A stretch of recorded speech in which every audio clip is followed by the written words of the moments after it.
of donut. I'm going to admit to you what I've eaten in the last 24 hours. Go for it. It won't be as bad as what I've eaten. I've literally eaten donuts today. Mm. So I have eaten a box of those. They're really yummy. I'm going to stop eating them. A packet of ring donuts, a packet of jam donuts, and a box of filled billionaire caramel donuts. Why so many donuts? Reduced. Just all of them? Mm-hmm. I wonder why. And, because they go off today, so they can't put them in the but like, why is no one buying donuts? Well, I got there early. Okay. And I got a good one. So, I've eaten that, and I've eaten 2 bananas. I have been quite good today. An apple and a plum. That's literally what I've eaten today. Is donuts and a bit of fruit. Okay.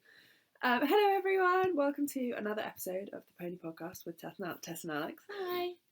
This episode is going to be a bit of, I don't know, it's like a careers one, but I have to do a confession because those that listened to the last one and were all ready to hear Rosanna Simmons about driving and sports psychology. We did have it all booked, but basically work got in the way and we couldn't get there in time, and she had a really long drive home, so we've rescheduled it. So it's something else for you to look forward to in the future. But instead, you get to listen to Alex and I talk about what we do for, I mean, it's not a living, but it's in our free time. It's a hobby, isn't it, really? It's something we get asked, or something I get asked about loads by friends who are looking to not get real jobs for a while. Or learn, or like people who want to take a gap year, or people who aren't sure whether A-levels or like a degree are going to be for them and just want to like put off life for a bit of time. And that is being a working pupil. So a working pupil is basically like a job. You go and work at a yard for a professional rider, and you get like livery for your horse and usually accommodation for you. And lots of part of your wage will be what you learn. Yeah. Will be your learning. Yeah. So you won't earn very much because of all the learning you're going to do. Yeah, and you do tend to get quite a lot of training. Mm-hmm. We'll talk more about it later. So we'll talk a little bit about what we've done ourselves. So I've worked at a dressage yard on and off, so like odd weeks here and there since I was about 11 or 12. And then I did my A-levels and I realised that I probably was going to have to take a gap year because I didn't have the results to do the career path that I wanted. So I decided to spend a season on an event yard, and I ended up going to Sam Griffiths in Dorset, and then spent the winter did the season, spent the winter travelling, and then had a lesson with Nick Gauntlet, and happened to mention that I was looking for another working people placement, and so came down to work for him.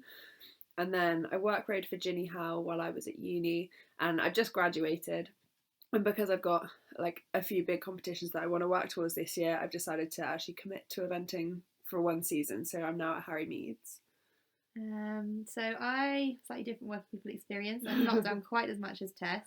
I worked at my local riding school from age 10 to 16. Yeah. I kept my pony there, and I'd go and help out in school holidays, get to ride, have free lessons, that kind of thing.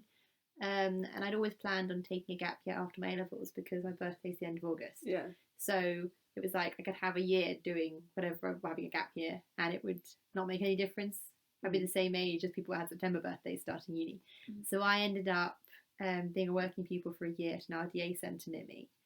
And I decided to go there because it was really close, and they also were quite old school in the way they did things, and I wanted to do my age.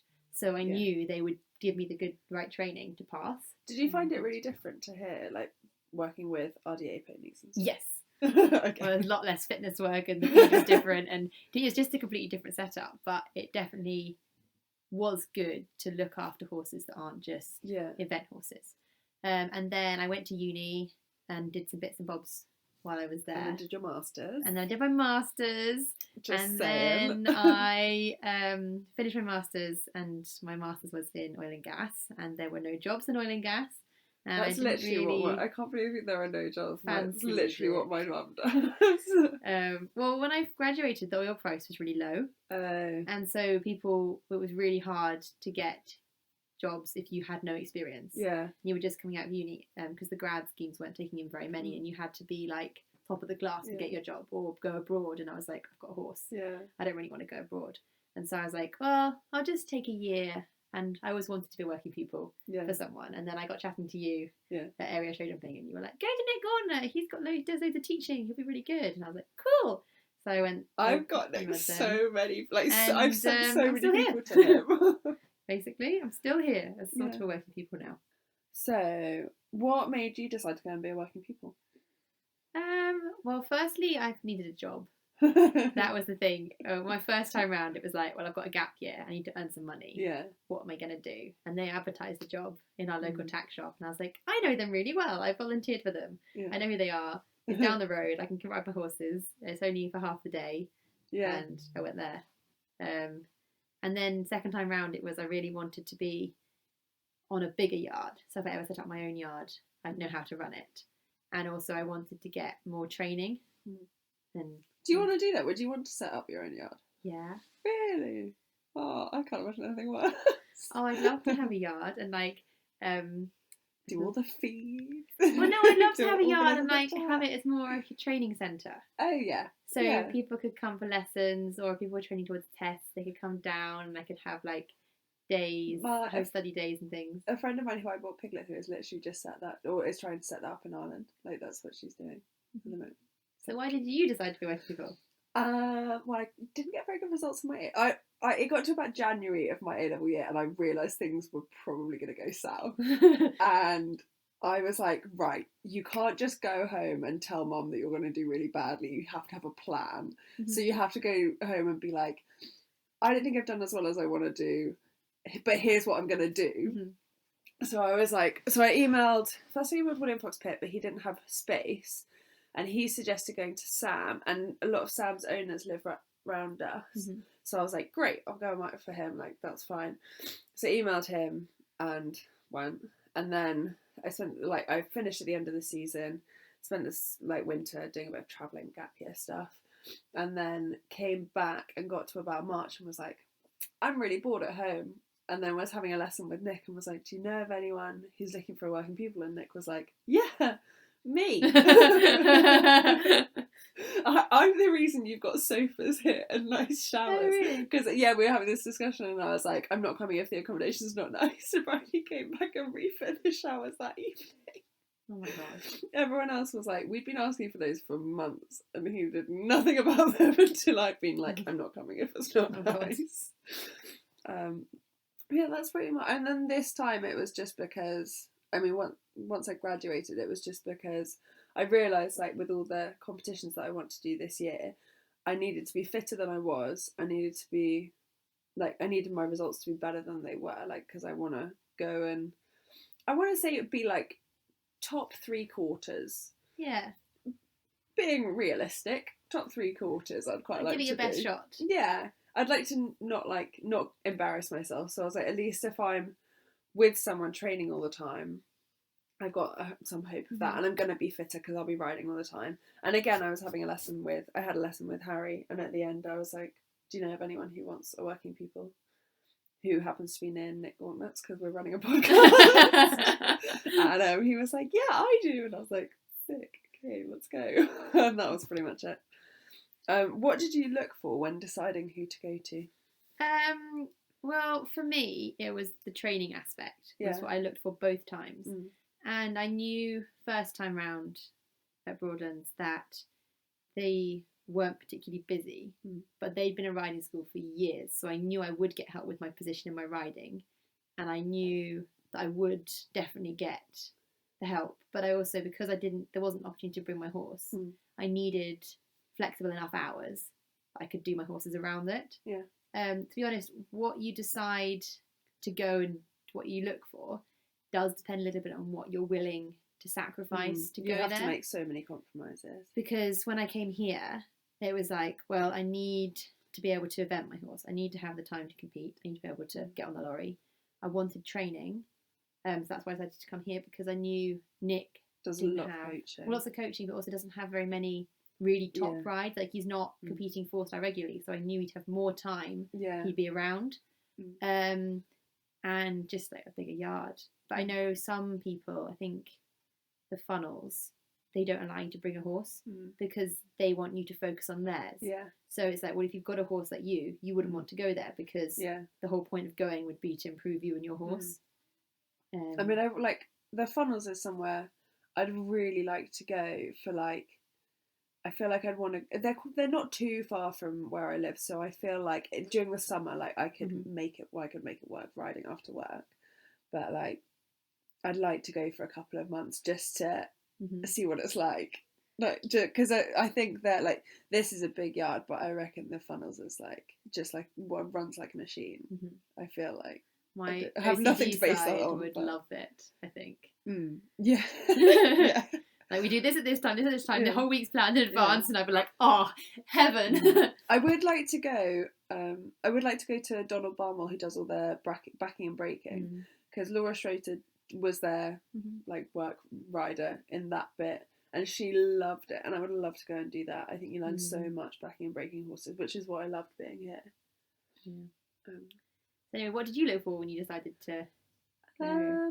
Or did you just email people and hope? To start off with, I pretty much just emailed people and hoped. I didn't put a lot of thought into it.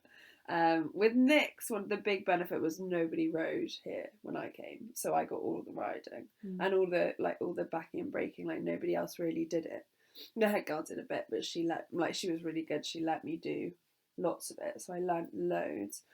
The only time I've really been careful about where I've gone has been with Harry, because I wanted to make sure I was going somewhere where I get a good amount of riding and lots of coaching. And he, even just in the one lesson I had, he's really like very specific.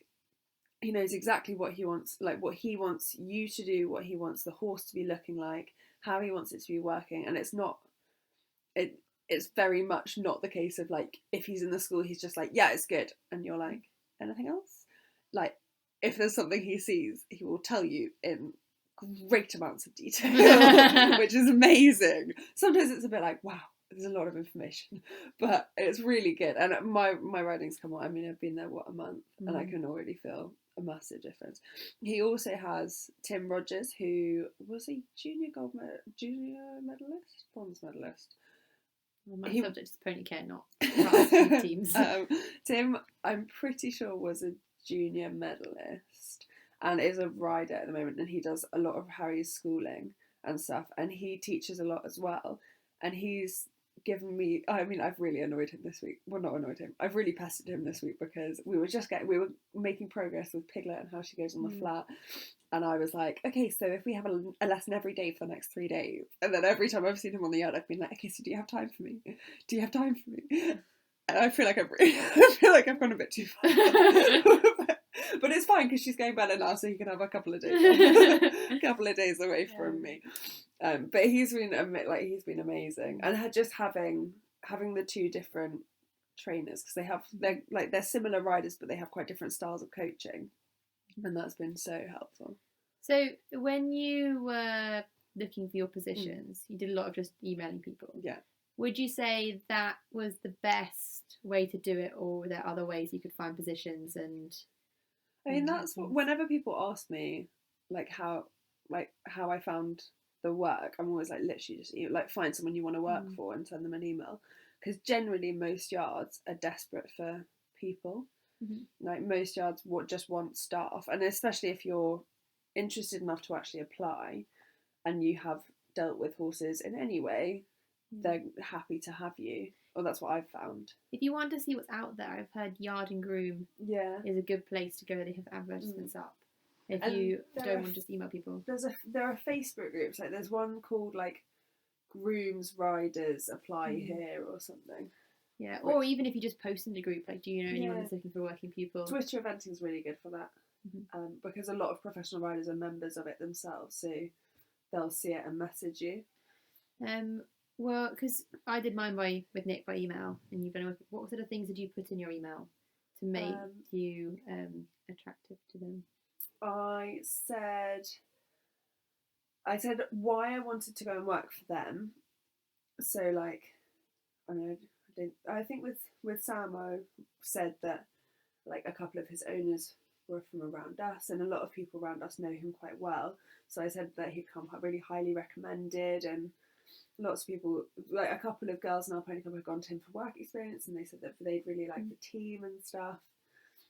And so I started off with why I wanted to go to them, and then I did a paragraph on why they should want me to come to them. So like any qualifications I had, which I think at the time was like I had my AH, but I wanted to do my A, and I'd produced horses from 4-year-olds up to novice, because I think Spike had gone novice by that point.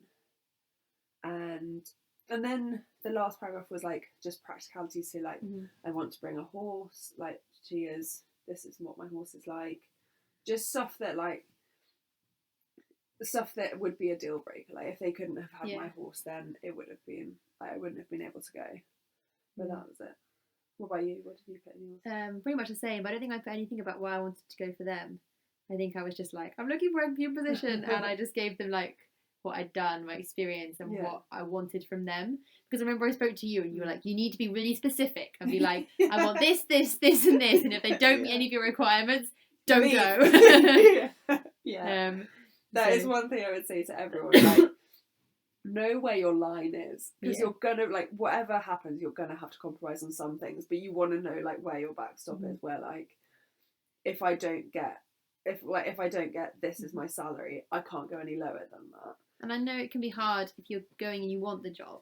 Yeah. If they start saying, oh, well, we do this, it's not quite or like nobody else has this, or because you sort of think, oh, maybe I could deal with it. But actually, the last thing they want is you to say, accept the job, come for 3 weeks, decide it's not actually what you want, and leave again. Yeah. That's more annoying for them than you in the interview or after the interview saying, sorry, I don't think it's for me. Yeah, or just saying like, you know what, or even if you have your interview and you think it'll probably work, if you get home and talk to your parents about it and realise that it actually won't, just send them an email being like, look, I've talked with my parents, I'm really sorry, like it's just not gonna work. I don't think it's gonna work out for either of us, and it's not fair to say yes and then say no. Yeah.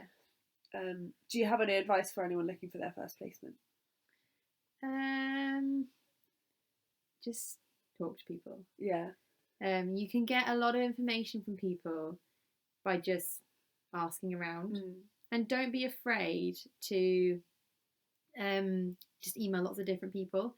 Don't feel like the first person you email has to be the one. Yeah. Because I would be bad at not having a backup plan, I would say. Yeah. I'm just like, I'm emailing this person, I'm definitely going to go there and get my heart set on it. I've done that as well. I do that all the time.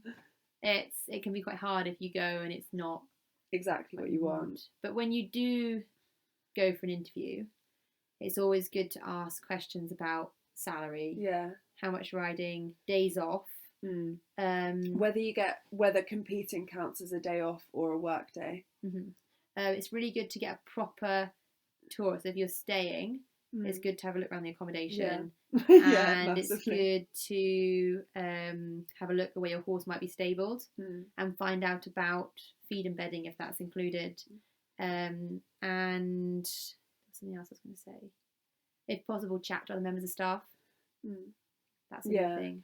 Yeah, and it's worth, like, with chatting to other members of staff, they're the people you're going to be working and living with probably for, let's be honest, 5-6 days a week. Yeah. So you want to make sure that you're not going to know immediately whether you get on perfectly, but you quite often get a judge for people, or like you get a feel for how the yard runs as a team. Like the team, it makes a yard, doesn't it?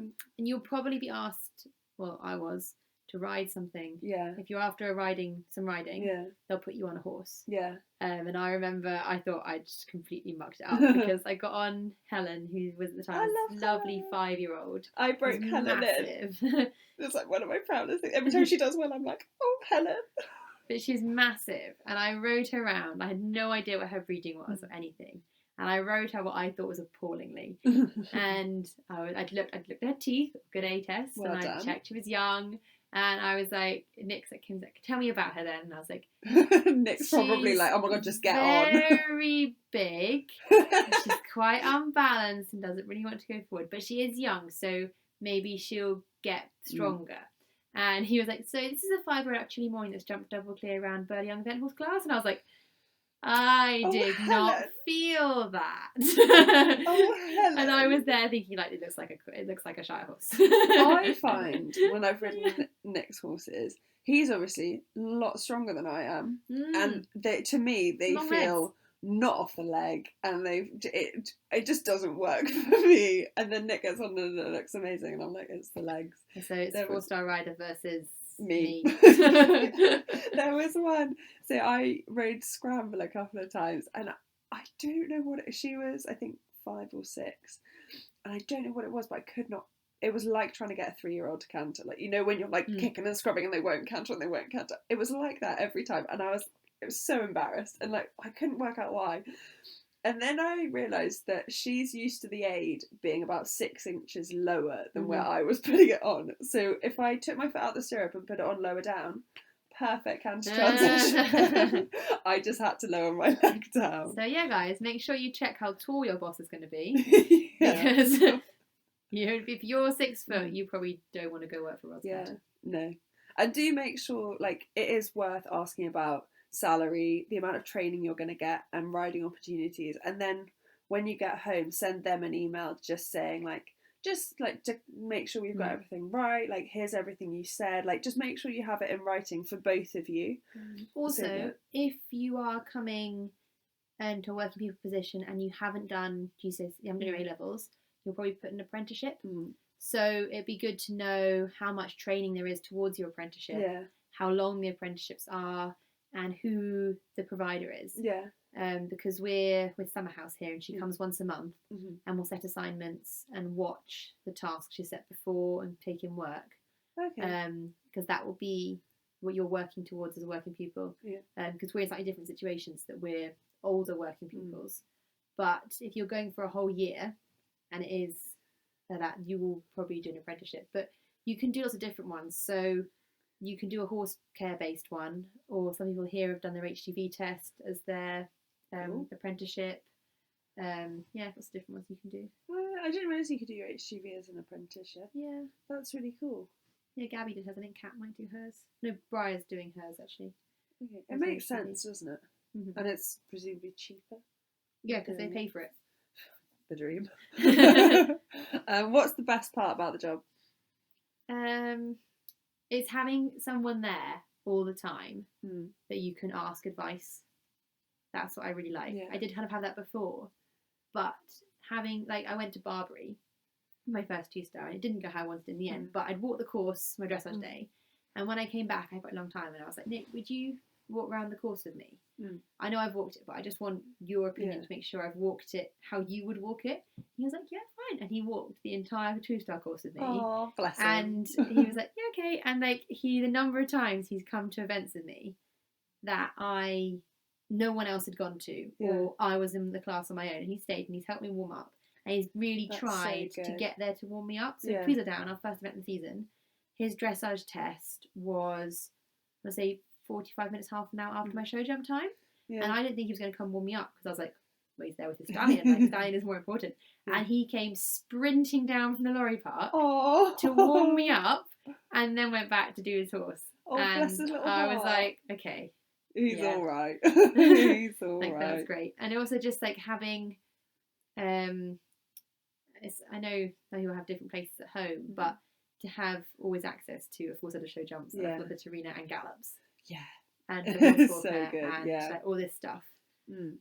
It's pretty second to none, really, isn't it? Like, And what about you? What's the best part about you finding at Harry's? I think the team is the best part. Like, I know it's a bit of a left field thing, but like, and I found it pretty much everywhere. Like, you are living with people and working with people 24/7 all the time, and if you don't get on, then it's a bit rubbish.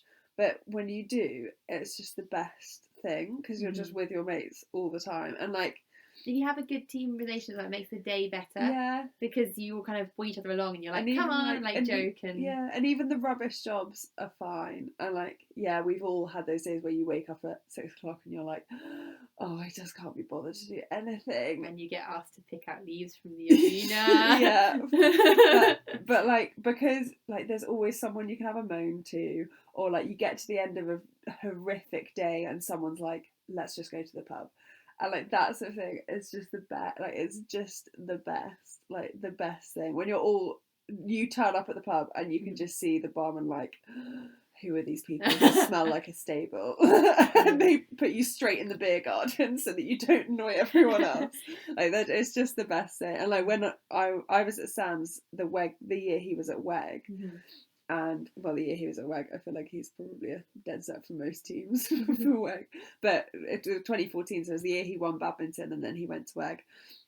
And like we all got up early, we all got the yard done really quickly, and then we all sat and watched the whole of cross country day.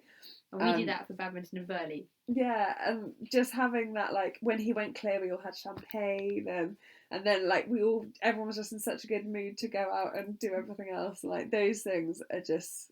Like you go home and you'll talk to your friends about like what they're doing on their gap year, and it's just not the same. Like you just don't have that. I had that near Christmas. I went to see some friends that live in London, and I'd had like the most manic day. Like I got up early, tried my horses, nipped to the shops, then gone to London, and I told them what I was doing. That I was doing this podcast, and like I had to come out with extra jobs on the side to make more money. And they were like, "You are crazy," and they told me what they were doing with their lives. And I was like, actually, I don't want your job. Yeah. Like, I know I might seem crazy, but I do love what I do. Yeah. And it's days like, there was one day recently where I schooled 2 horses, got a free dressage lesson from Nick's dressage trainer because she was doing the clinic. Then I got to jump both of my horses and jump a horse that belonged to someone else, all in one day. And I was like, this is the best day ever. I don't like actually school any of Harry's, but like I warm them up for either him or Tim. Sometimes like we share the riding out, but sometimes I get shit. And they, at the moment where the ground's nice and the weather's nice, they're riding up on the field and the views from there are beautiful. And I did, like as you're warming up, you'll be getting tips from the riders of like how to make the horses go how they want them. And I was like walking the last horse back, just like this is what I wanted. The other thing I really like about being a working pupil and working on yards, I don't ever sleep as well as when I'm working on a yard. I'm not a bad sleeper, but I do need my 8 hours a night. And normally I'll get to bed and it will take me like half an hour, an hour, 40 minutes an hour to get to sleep. Whereas when I'm working on a yard, like my head hits the pillow and I'm done. And then it's suddenly in the morning. Like I've never slept so well. It is the best thing.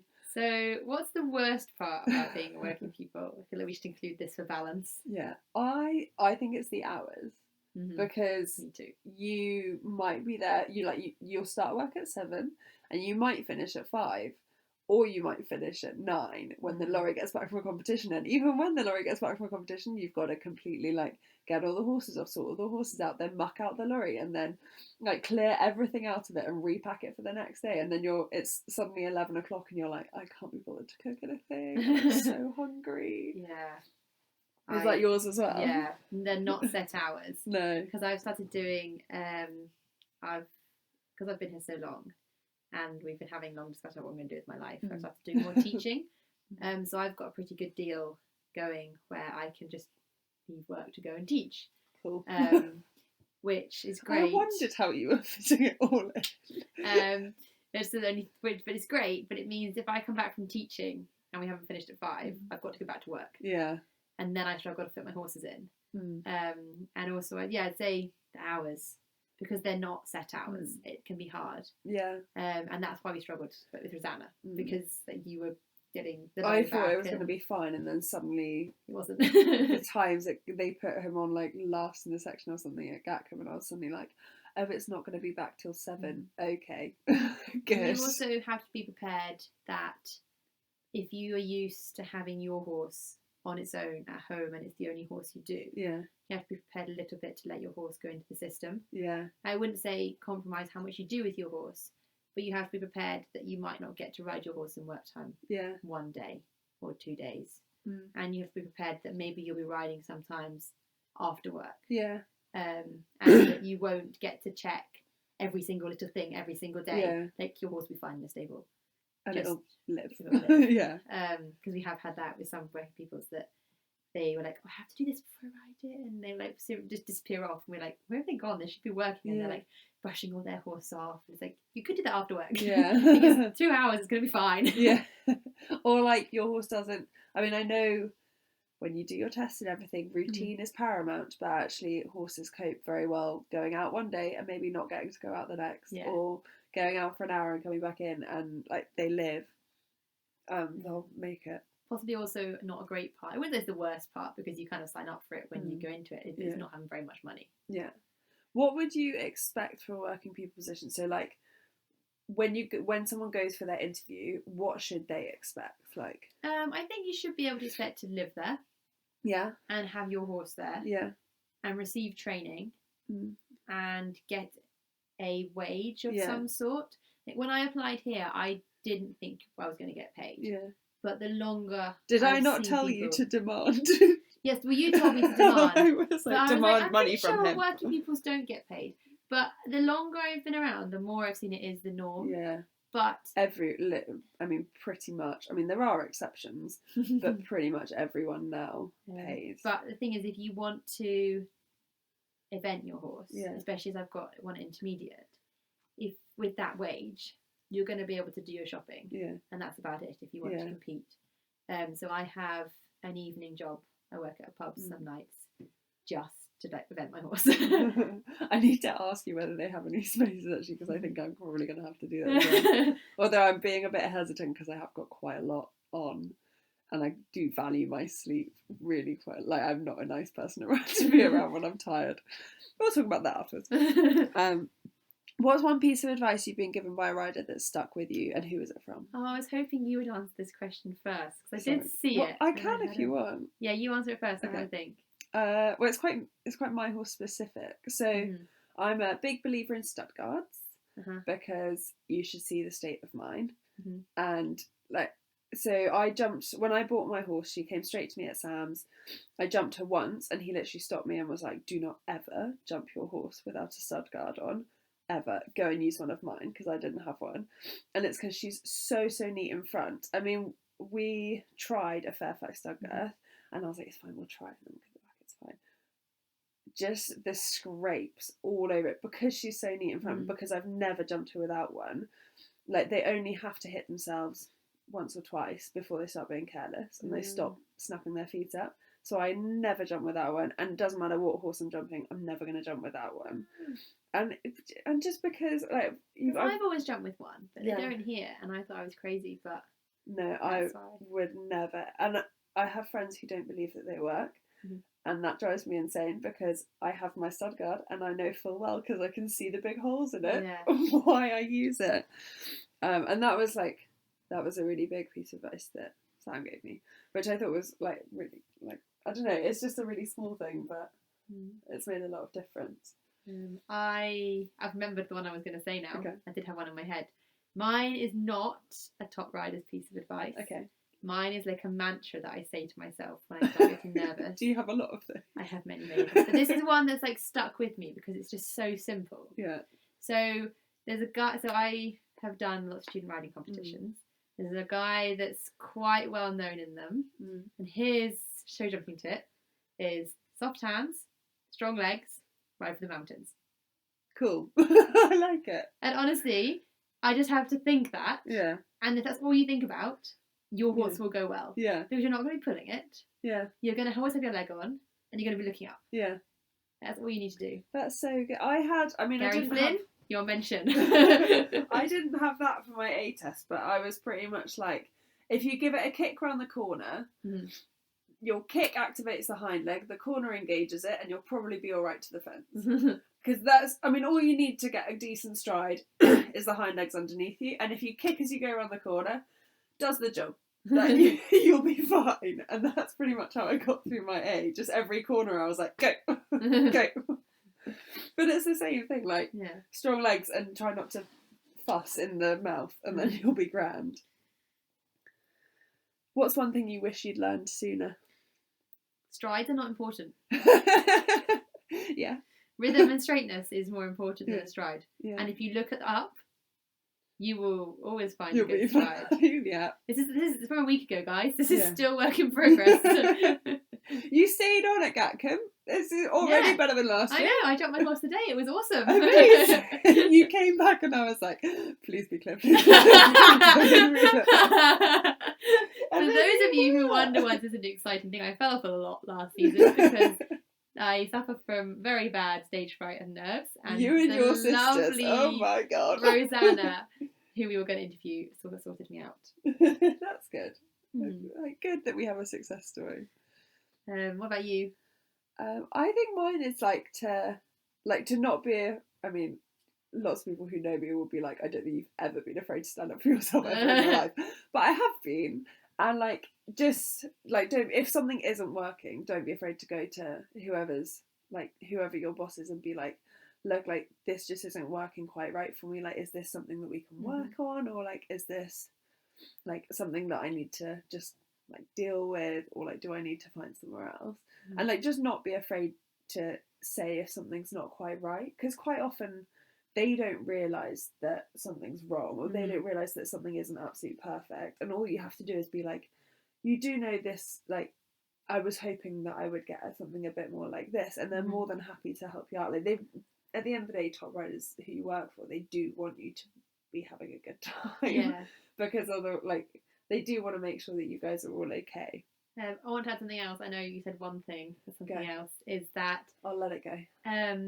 I definitely, when we've very much at the beginning, like to have a plan and a schedule, and you shouldn't be so fixated on the plan that you throw away any good work you've done, or don't focus on how your horse is going. Like, at the end of the day, you go to competitions because you've worked on your horse and it's good enough to go.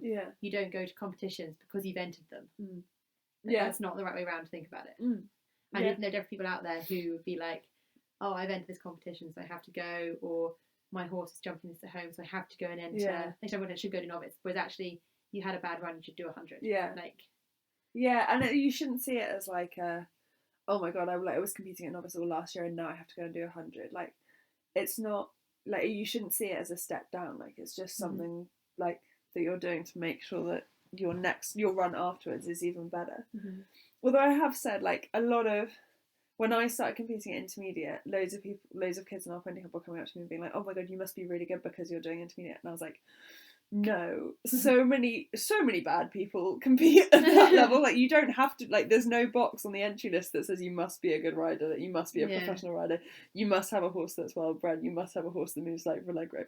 No, there's no box for that. You just enter. Like, the only difference between, you've done your qualifying runs, you've done your four novices in long format, or 4 novices in CIC, and the only difference in the competitors between someone who's done 4 novices and is staying at novice and someone who's done 4 novices and is staying at intermediate is that the second person paid the entry fee to go to intermediate. Like, that's the only, that you don't suddenly have to be a really good rider. You can just go and hope for the best, which is pretty much what I've done at every intermediate so far. I sit outside the show jumping and I'm like, kick round the corners, you'll be fine. Kick round the corner, you'll be fine. Oh, I'm glad to hear that, because you were such a cool customer.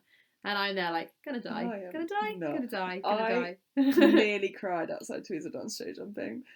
Apparently Harry walked back and was talking to one of his other working pupils and was like, that show jumping, it's like an advanced intermediate. I'm glad I'm sat on like his 4-star horse. And I got back and this girl told me and I was like, oh, my little teeny tiny beefy. It was so big. I was sat outside the show jumping and one of my friends came past and was like, how are you doing? And I was like, I think I might cry. No, I was talking to her and I was like, I think I'm going to go in, I'm going to see how she jumps the first couple of fences, and then like, if she's not feeling right, I'll just pull out. And she was like, you mean if you're not feeling right? Like, yeah, I'm not feeling right now, but I'm sure it'll be fine. And then I got in and I got tanked off into every fence and I was like, I've got no excuse now, I've got to see this through. It was huge. On that note, if you are going to apply to be a working pupil, do you need to have competed at intermediate? Like, what qualifications do you need, if any? I don't think ideally, what all riders really want, if you don't want to have any of the riding, they love you, because everyone turns up wanting all of the riding. So if you don't care about that, amazing. Apply to whoever you want. They will adore you. Mm-hmm. It helps if you can do the hacking. So if you are competent to get on a horse and ride it out of the yard, it's good if you're like you have basic stable knowledge. So like can muck out, can sweep, can clean tack, can put saddle on the right direction. Like if you have any pony club tests, doesn't matter if it's D or D plus, anything, put them because then they have at least an idea of what your level is. Yeah. Whereas if you just apply, being like, I've got a horse at home that I compete at some hundreds, they're like, but what kind of horse? Like, do you have a groom who does everything for you? Like, and that will have more of a bearing on how you ride than your competition experience. Yeah. So like you don't have to have like qualifications, but if you do have them, say, and just make sure you're competent around the horses and that you're confident. Like they are going to be competition horses, so you need to be confident leading something that is probably being a bit fresh. I mean, you're not going to be forced to lead anything that's dangerous. That is someone else's job. And they will, like, you can work out pretty quickly when someone arrives. What they're like, and you tend to work accordingly. Like we try here to put people that are confident on the trickier horses, or even like me who's not that confident, but we'll just suck up and do it. And we just get through it round it that way. And people that generally, the longer you're there, the more likely you are to then get onto the trickier horses because people know how you ride and you get more riding, so you get stronger. And be completely honest about realistically what your level of riding is and what your level of like horse care knowledge is, because they'll know very, very quickly if you've lied, and it's just not worth it. Like it puts you on a bad start. Like, and this similarly, if you do go and you are finding the work hard, just do your best. Don't try and half-ass it and be lazy, because everyone will know that you're just being a bit lazy and no one will like you for it. Sorry to interrupt you, but the first 2 weeks everyone finds hard. No matter where you've worked before. If you're like professional, then you'll be fine. Oh my god, my muscles when I first started, the first 2 weeks I was at Harry's, every day I was like, I'm not fit enough for this. I'm not fit enough for this. And it does get better, but you do have to get through the first 2 weeks of just being exhausted all the time. And you also have to, I would say the biggest top tip if you go and start a working position is be as helpful and humble as you can for those first 2 weeks, because no one actually cares what your riding experience is. All they care about is that you will do what you're told and you will be cheery and you'll do your best. That's literally all they care about. Like, it's great if you've got a horse that you're working towards your first advance or whatever, but that's not going to benefit people on the yard, and they just want someone that will pull their weight and be nice to be around. And exactly. Be helpful. And try it. Like, it's difficult when you first start because you everywhere does things differently, so you can't necessarily take what you've learned on one yard and apply it straight to another one. But do try and spot jobs that need doing. And my jobs that I always end up doing if I don't know what to do, always go and clean tack, because there's always something that needs a wipe over. Look in the laundry basket because there's normally laundry that needs doing, and they'll love you for just cracking through it. And I mean, it's not so much an eventing yard thing, it's definitely a dressage yard thing. Just start sweeping somewhere. Just find a bit of yard that has some hay on it and sweep it. And that's the third job that always needs doing. Arena poo buckets need emptying. Oh yeah. So not very nice job, bottom of the list, but it does always need doing. Yeah, I know, that is horrible. That is the worst one. So if you are going to continue your gap life, where mine's going to be a gap life at this rate. Don't tell my mum that. Palpitation. My mum when things worked out. We were talking at the weekend, and I was saying something about my training, and she's like, but realistically, come on, how long have you actually made a go of it? And I was like, a year. And she's like, no, not even a year, 6 months. You've decided that you want to try this and do your instructing and stuff. And she's like, you've not done badly. That's it's not fair, a gap life actually. anymore. It's been a good 6 months for you. It has. Actually. I've gone from one pony club to 6 in 6 months. Christ. Boom. Anyway, if you could continue your gap life and go work for someone else, who would you go to? I mean, it's very tight between Michael Young and Ingrid Klimke, isn't it? I think probably Ingrid Klimke. Why? I was going to say Michael Young too. I think everyone wants to go back for Michael I would Young. like to go back for Michael Young, but I would like to go back for the funnels that we said earlier. Yeah. And I don't know if...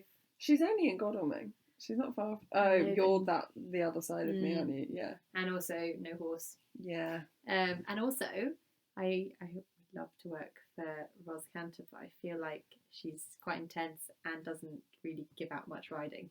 Really? I've not heard a lot about working for her.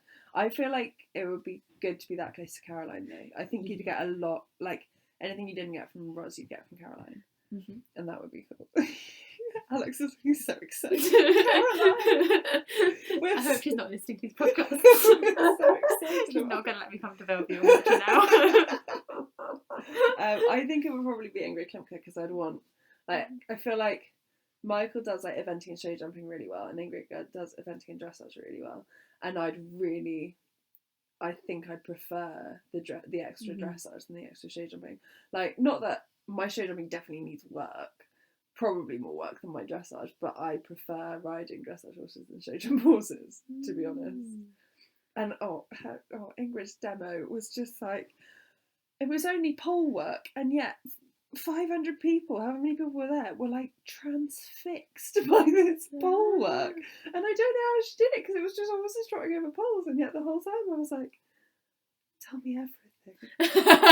Teach me your ways. And like, she came, I was hosting the VIP section, so I had the best view ever, and like she was mic'd up and it was played straight into the VIP section, so I had everything, and I it was just like amazing. Like, as she came up for lunch, and everyone, like me having been fighting through VIPs and like trying to organise people and being ignored the whole time, Ingrid comes up and the crowd like parts. It was amazing, and she was just so polite and quiet and calm, and like the one thing she said that I was like, oh my god, I love you. Like, I know a lot of dressage riders who start the horses at 3 and start their work then, and I don't necessarily agree with it. Like, they get the results, so who, like, I don't know what is right, but I don't necessarily agree with it. And Ingrid put out this poll exercise, and she was like, this is what I do with the 4-year-olds, because 3-year-olds belong to the field. And I was like, I love you. You're just amazing. Oh, I just think she's amazing. She's going to listen to this now and think I'm insane, but I just think she's really great. Not being funny, if Ingrid Klimke listens to this podcast, we're doing well. We're getting her on the podcast. I think I know someone who knows someone who we can email to try and get Ingrid on the. If anyone is listening and happens to have a contact with Ingrid Klimke, yes, we'd love her on the podcast. I just think she's amazing, and just listening to her talk. It was like when we interviewed Caroline, and we finished it, and we were like, just tell me everything. Just teach me your ways. We could have been there for hours. So is that? I think that's all of. If anyone has any questions, DM us. I feel like there should be a lot of follow-up questions to this. I don't think we've been very succinct. No. But you can DM us on Instagram or message us on Facebook, or you can email us if you want to email us. Our email address is theponypod@gmail.com. A little bit of housekeeping that we probably should have done at the beginning. Yeah. But in case you haven't noticed, we have a competition running. Yeah. That Lickit have very kindly offered to supply a stud muffin celebration cake for a prize. Yeah. So make sure you get Ponies commenting. Love them. And you've got until, I think, the end of this week. Yeah. So you've got about 3 more days. It's on Instagram and Facebook. Yeah. So be quick. Yeah, be quick and get in there. And also check out Lickit's Instagram. They've got a lot of treats. They do treat bars and toys. I mean, it's quite a niche use for Lickits. But some of the stables with the more sensitive horses, they hang those big Lickit holders so that they bang against the horses when they're moving around, and it just desensitises them so that they don't freak out when you throw a rug over them. And it works. They're really annoying when you muck out. Really annoying. But work really well. I just flip mine and take it down. Yeah, but sometimes I can't be bothered to. And then you go in and you're like, oh, it's fine, I can just work around it. And then it smacks you in the face for the 5th time, and you're like, I can't do this anymore. It's at that point every morning where I consider leaving. And then we start riding and I consider leaving. On another thing, next week, hopefully, if nothing happens, I know I keep like promoting interviews and they're getting cancelled. But we're going to go and interview Richard Waygood. Another one I'm so Tess excited is very excited about. Oh So my if you God. have any questions that you would like us to ask Richard Waygood. Okay, so just to give you a quick bio for Richard Waygood, in case you don't know a lot about him, he is the current world-class eventing performance manager. He is also chef de keep, so head of the British dressage team. To date, he's supported 23 British Championship medals. He joined the army as a private in 1979. He was commissioned, so he became an officer, that's what that means, in 2000, became riding master in 2002, and retired as a major in 2009. He trained and choreographed the Household Cavalry musical ride, so that's the one you see at Olympia and at Windsor and everything with the guns and all of that. He was the first cavalry officer to compete at badminton in 23 years, and he was in the top 20. Received an MBE in 2009 for services to equestrianism. Won the Kings and Queens Cup more times than any other rider, so that I think is the cup you win at for the services jumping at Windsor / Olympia. It is Windsor. Windsor, yeah. So he's just generally been an incredible like rider, equestrian person for like a long time. Yeah, so if you have any questions for that incredible person. Oh my God, I'm so excited. I need to calm down. Yeah, especially before you get into him, otherwise he's going to turn us away at the door. No, I'm going to get there and be like totally calm, and you're going to be all looking at me like, you're such a fraud. I know how excited you are. And I'm going to be like, oh my God, no, this is fine. I'd love a cup of tea, thanks so much. And you're going to be there like, what are you doing? Waiting for you just to explode. The steam coming out of my ears from having to control myself. So anyway, as always, if you like this podcast, leave us a review and give it a rating and follow us on Instagram and Facebook. Yeah. And we will see you next week. All right. Bye. Bye.